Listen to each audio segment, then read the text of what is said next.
everyone. Welcome to today's Sky Racing News. There's plenty of it around. We're going to start on the Everest because now we've got 5 horses that have secured slots. The latest of those is Shoals, trained by Anthony Freedman, owned by John Massara and Jonathan Munns.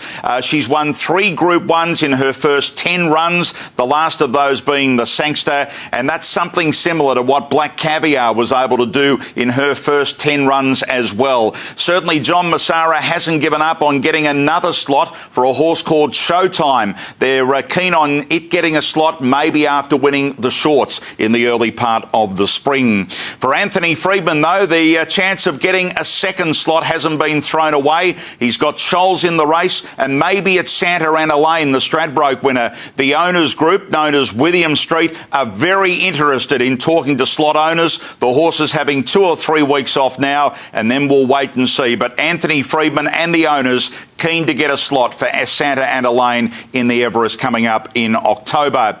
Well, we move to Royal Ascot. It begins on Tuesday, but the big race for Australia is tomorrow week, the Saturday night, the final night with the Diamond Jubilee. Redkirk Warrior is going to line up in the race. There was a big UK media call overnight, and they all swarmed around Ben Hayes with Redkirk Warrior. The horse is nice and calm and settled. He's raced down the Ascot Straight when he raced there a few years ago, and Frankie Dettori is certainly trusting the judgment of David Hayes in taking the ride on Redkirk Warrior. And that big spell, 106 days it'll be between runs, that's certainly a plus for Redkirk Warrior.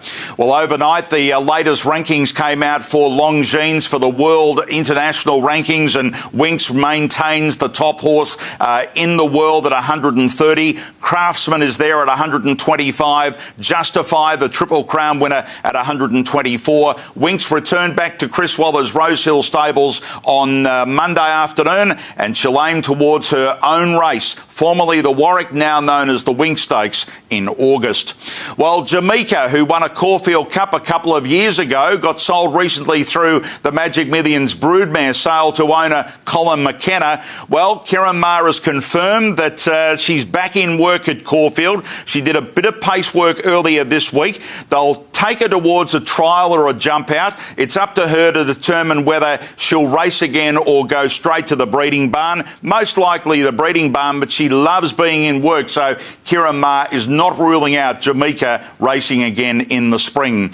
And finally, tomorrow, Saturday racing at Ipswich. Tougher Than the Rest has come out of the eyeliner to run in Sydney. The track is a soft 5. Rosehill, it's a soft 6 with fine weather. And Irish Bet has come out of the first race. The John O'Shea 2-year-old is being vetted to be sold to Hong Kong. That's the weekend racing, the big stuff at Ipswich and Rosehill. All the social media will keep you up to date right across the weekend. But for the meantime, that is the latest Sky Racing News.